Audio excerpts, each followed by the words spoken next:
મૃત્યુ પછીના 24 કલાકનું રહસ્ય. ગરુડ પુરાણ શું કહે છે? મૃત્યુ પછીના પહેલા 24 કલાકમાં આત્મા શું જુએ છે?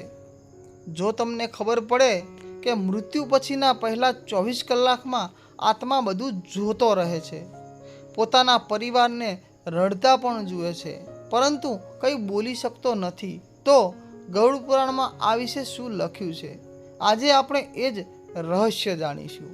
નમસ્કાર મિત્રો, આજે આપણે ગરુડ પુરાણમાં વર્ણવાયેલા મૃત્યુ પછીના પહેલા 24 કલાક વિશેની પરંપરાગત માન્યતાઓ જાણવાના છીએ. ગરુડ પુરાણ હિન્દુ ધર્મનો એક મહત્વપૂર્ણ ગ્રંથ છે. તેમાં જીવન, કર્મ, મૃત્યુ અને પરલોક વિશે અનેક વર્ણનો મળે છે. આ વર્ણનો ધાર્મિક માન્યતાઓ છે અને વિવિધ પરંપરાઓમાં તેમાં ભિન્નતા હોઈ શકે છે. માન્યતા અનુસાર જ્યારે વ્યક્તિનો અંતિમ શ્વાસ આવે છે ત્યારે શરીર અને આત્મા અલગ થાય છે. શરીર નિષ્ક્રિય થઈ જાય છે, પરંતુ આત્માની યાત્રા શરૂ થાય છે. એવું માનવામાં આવે છે કે આત્મા થોડો સમય સુધી પોતાના ઘરની આસપાસ રહે છે. તે પોતાના સ્વજનોને જોઈ શકે છે, પરંતુ તેમની સાથે વાતચીત કરી શકતો નથી. ઘરમાં થતા રડવાના અવાજો, અંતિમ વિદાયની તૈયારીઓ અને પરિવારનો શોક, આ બધું આત્મા અનુભવે છે, એવી ધાર્મિક માન્યતા છે. ગરુડ પુરાણમાં કર્મનું વિશેષ મહત્ત્વ જણાવવામાં આવ્યું છે.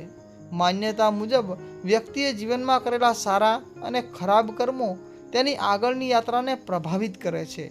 આથી જ ધર્મગ્રંથો જીવનમાં સત્ય, દયા, સેવા, દાન અને સારા આચરણનું મહત્ત્વ સમજાવે છે.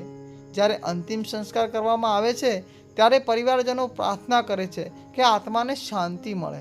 આ વિધિઓનું પણ ધાર્મિક મહત્ત્વ માનવામાં આવે છે. મિત્રો, આ વાતોનો હેતુ ડરાવવાનો નથી, પરંતુ જીવનને સાર્થક રીતે જીવવાની પ્રેરણા આપવાનો છે. જો આપણે સારા કર્મ કરીએ, બીજાની મદદ કરીએ, માતા પિતાનું સન્માન કરીએ અને સત્યના માર્ગે ચાલીએ તો જીવન વધુ અર્થપૂર્ણ બની શકે છે.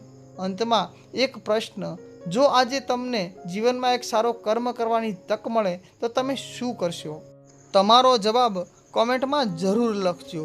જો તમને આવા ધાર્મિક રહસ્યો અને પ્રેરણાદાયક વિડીયો ગમતા હોય તો વિડીયોને લાઈક કરો, ચેનલને સબસ્ક્રાઈબ કરો અને બેલ આઇકન દબાવવાનું ભૂલશો નહીં.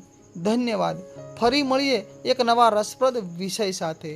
જો તમને આવા ધાર્મિક રહસ્યો, ગરુડ પુરાણ, મહાભારત, રામાયણ, શિવ પુરાણ અને સનાતન ધર્મ સંબંધિત વિડીયો ગમતા હોય તો વિડીયોને લાઈક, શેર કરો અને ચેનલને સબસ્ક્રાઈબ કરવાનું ભૂલશો નહીં.